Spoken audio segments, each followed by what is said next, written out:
Mas qual é essa verdade, Euriquinho? Depende de que processo você quer. Por exemplo, da 777, que é a que o torcedor do Vasco mais... A verdade da 777 é simples. A maneira como a gestão do Vasco comunicou a sua chegada e a sua relação com a 77 já foi a primeira mentira. Porque quando essa gestão do Vasco assume o Vasco já estava vendido para a Crefisa. Com alguma coisa assinada? Com documento assinado, com minutas contratuais feitas, apalavrados, com apertada a mão. Tanto que eles comunicaram na campanha política deles. E a 777 sabia disso. Então como é que eles queriam ser recebidos pela 777?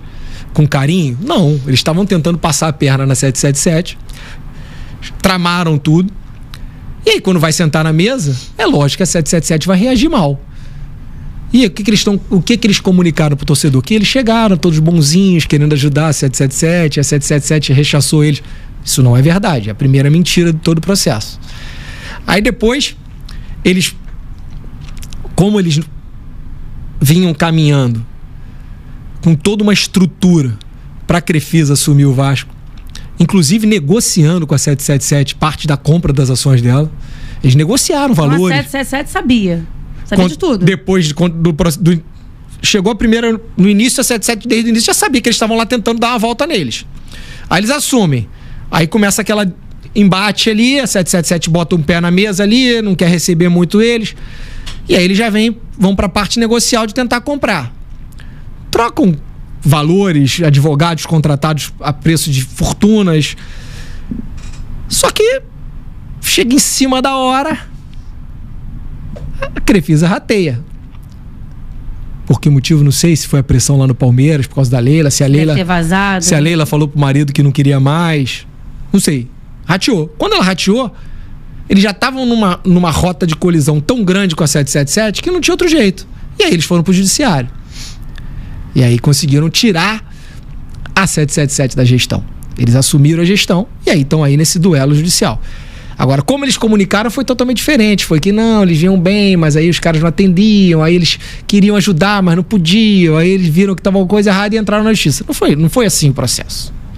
Isso é uma mentira que está sendo comunicada dessa forma porque talvez seja mais romântico para o torcedor e talvez alivie um pouco a barra de quem está lá.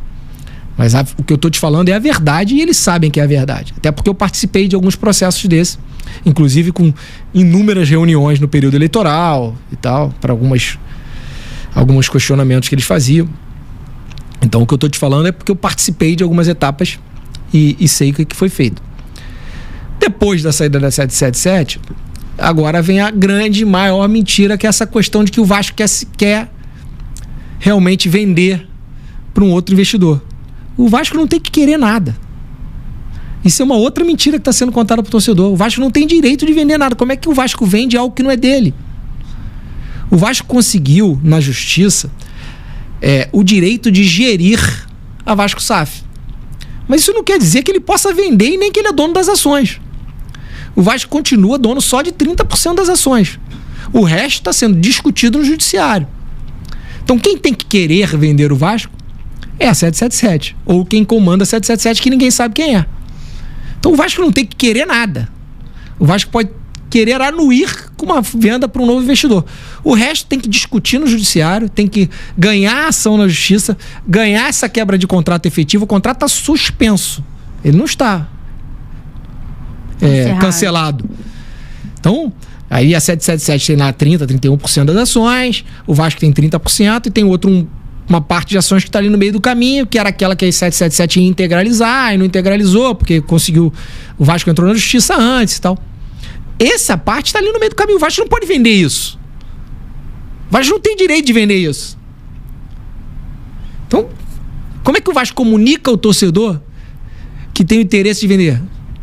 Não pode comunicar. Aí o torcedor fica nessa esperança que vai vir o Marinax, que vai vir não sei o que. Não vai vir ninguém. Não vai vir ninguém. Porque ninguém sério vai entrar numa discussão que não está resolvido. Como é que se eu compro algo de você que você não é dono? Como é que o Vasco está sentando na mesa, negociando com investidores? Que vai vender os 30% dele, então.